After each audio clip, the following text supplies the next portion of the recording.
Bom dia, alunos. Vamos dar início, então, aos nossos estudos da nossa apostila de matemática. E o primeiro assunto que nós vamos abordar são sobre os conjuntos. O conteúdo que será explicado nesse vídeo vai da página 6 até a página 11, que eu vou aí passar os principais tópicos. E amanhã, em sala de aula, eu vou demonstrar os exercícios e nós vamos aí nos aprofundar um pouco mais. Primeiro, a definição de conjunto, né? Um conjunto ele pode ser numérico e pode ser não numérico, tá? Então, o conjunto ele serve muito para dados, estatísticas, pesquisas. Então, nós relacionamos informações em conjuntos, tá? Então, o conjunto ele tem elementos. O conjunto ele é representado sempre por uma letra maiúscula. Então, ele pode ser por uma lei de formação. Por exemplo, x pertence aos números reais, tal que x é par. Isso daqui é uma lei de formação de um conjunto, tá? Ou eu posso representar por meio de um diagrama, com os números que pertencem a esse conjunto, que no caso aqui serão números pares, né?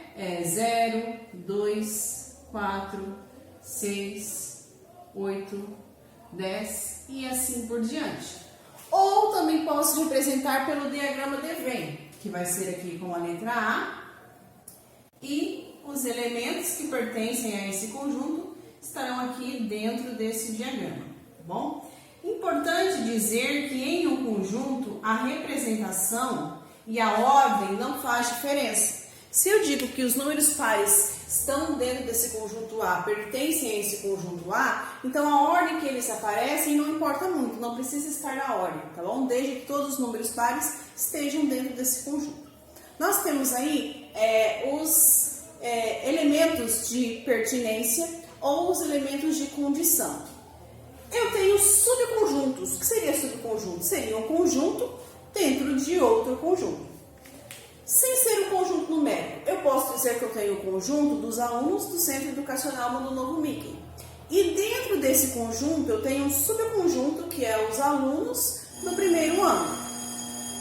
Então aqui eu vou ter o conjunto dos alunos do Centro Educacional Mundo Novo Mickey e dentro desse conjunto os alunos do primeiro ano. Os elementos, quem são os elementos? Os alunos do primeiro ano pertencem tanto ao conjunto do Centro Educacional Mundo Novo Mickey, quanto à turma do primeiro ano.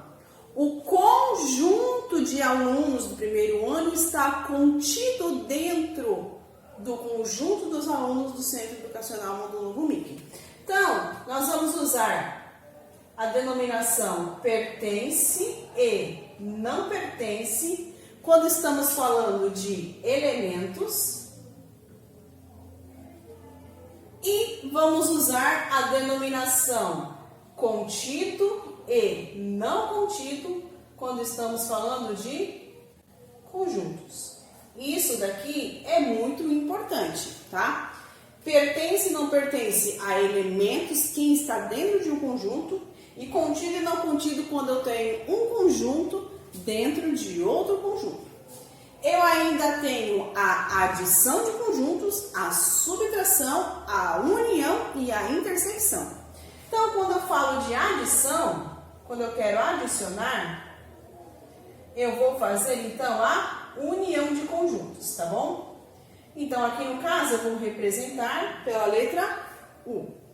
E quando eu quero fazer o que eu tenho de igual nos dois conjuntos? Então, quando eu falo de igualdade, eu falo de intersecção.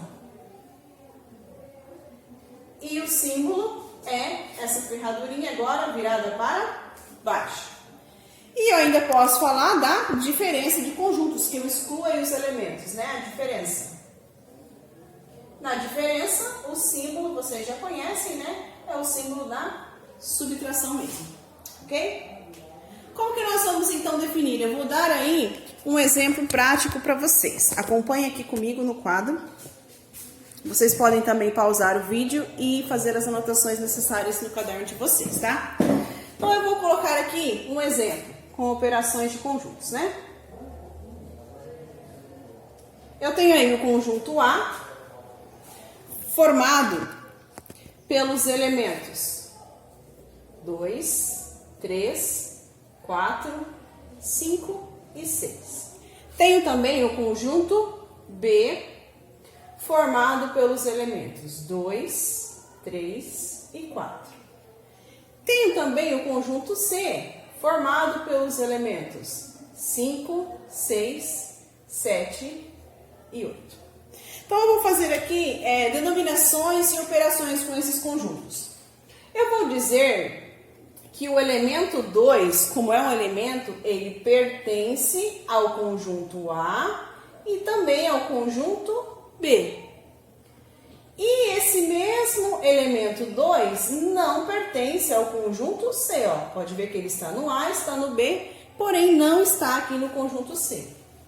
Eu vou dizer aqui que o meu conjunto B está inteiramente contido dentro do conjunto A. Para o conjunto estar contido dentro do outro, todos os elementos desse conjunto devem pertencer ao conjunto maior, né? E eu vou dizer que o conjunto B não está contido dentro do conjunto C. Então, aqui fica bem claro que nós usamos pertence para elementos e contido para conjunto. Vamos fazer agora operações com esses conjuntos aqui, ó. Eu vou fazer aqui a união do A com o C.